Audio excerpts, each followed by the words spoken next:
We're always talking about wealth in terms of numbers, right? Net worth, income, assets.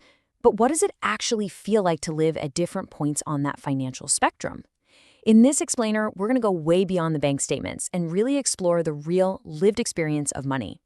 Okay, so let's just dive right into the heart of it. We're asking what seems like a simple question, but the answer is, well, it's incredibly complex. And it's a question that gets into so much more than just money. It reveals how our finances shape our thoughts, our worries, and even our sense of time itself.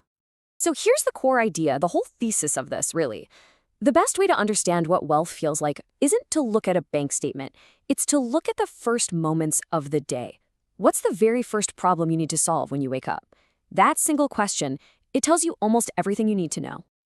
All right, so here's the path we're going to take. We're going to journey up the economic ladder, starting at the very bottom with the daily struggle for survival. Then we'll move into that delicate balance of just trying to make ends meet. Then into the comfort that a financial buffer provides. And finally, we'll look at what happens when wealth becomes something else entirely, a powerful tool. Let's get into it.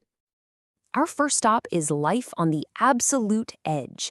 This is where the experiences of homelessness and deep poverty kind of blur together into this constant, relentless focus on the most immediate needs. Here, the future isn't next year or even next week. It's the next hour. Wow.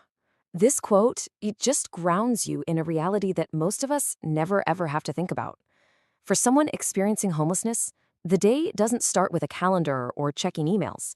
It begins with a hunt for the most basic human dignities, a safe place to use a bathroom, a source of clean water. You're searching for things that are completely invisible infrastructure to almost everyone else. And for those living in deep poverty, life is this constant, draining mental math problem.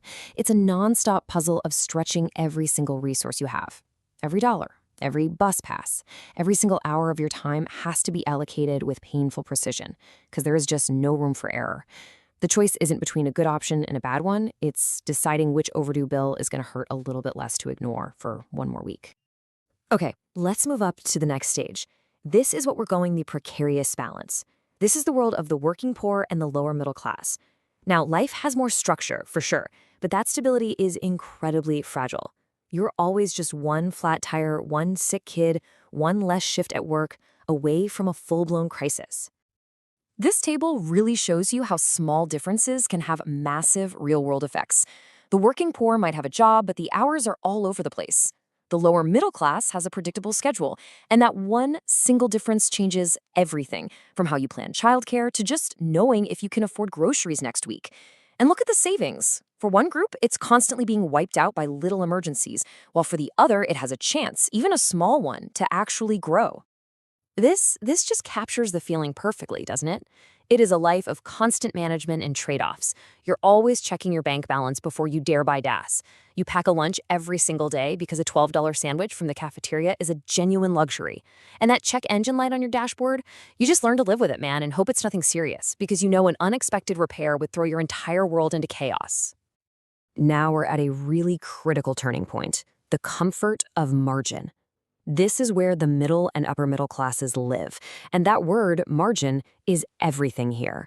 It's that financial breathing room, that buffer that allows your brain to finally shift gears from constantly reacting to emergencies to proactively planning for the future.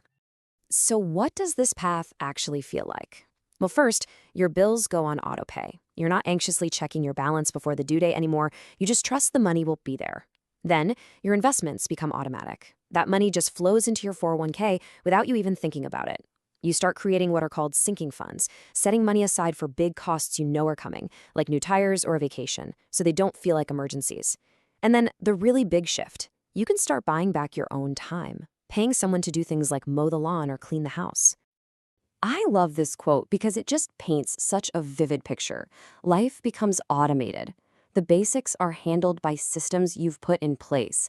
And this isn't about being lazy. It's about freeing up your most valuable resource, your mental energy, so you can focus on bigger things, whether that's your career, your family, or your own goals.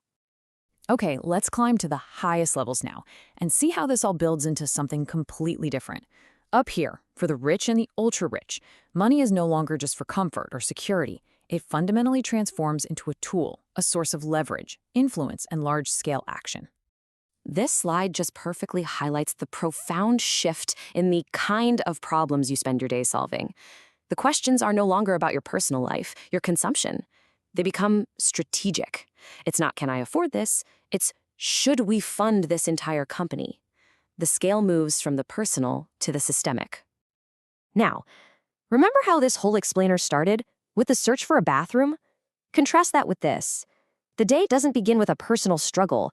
It begins with a briefing from a team of professionals whose entire job is to manage your time, your security, and your logistics. Your primary task is just to make a few very high-impact decisions. And this whole infrastructure, this team, it actually has a name, the family office. It's basically a private corporation created to run the life of a single family. They handle everything from tax strategy and investments to vetting the staff and planning trips. It is a machine designed to protect the family's two most valuable assets, their capital and their attention.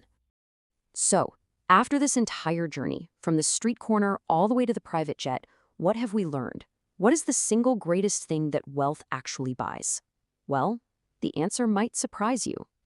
It's not the stuff. It really isn't. The cars, the houses, the amazing travel, those are just byproducts. They're symptoms of the real prize, not the prize itself. The ultimate luxury is cognitive freedom. It's the elimination of an entire category of daily, draining, stressful thoughts. It's the freedom to not even think about the price of gas, or a sudden repair bill, or a crazy high medical deductible. Wealth buys back the mental bandwidth that poverty consumes every single day. And that is its greatest power. And all of this contrast leaves us with a final and, I think, crucial question. When one person's morning begins with a search for a bathroom and another person's begins with a security briefing from their chief of staff, they are living in fundamentally different worlds. So the question we have to ask ourselves is, what are the consequences for all of us when those worlds drift further and further apart?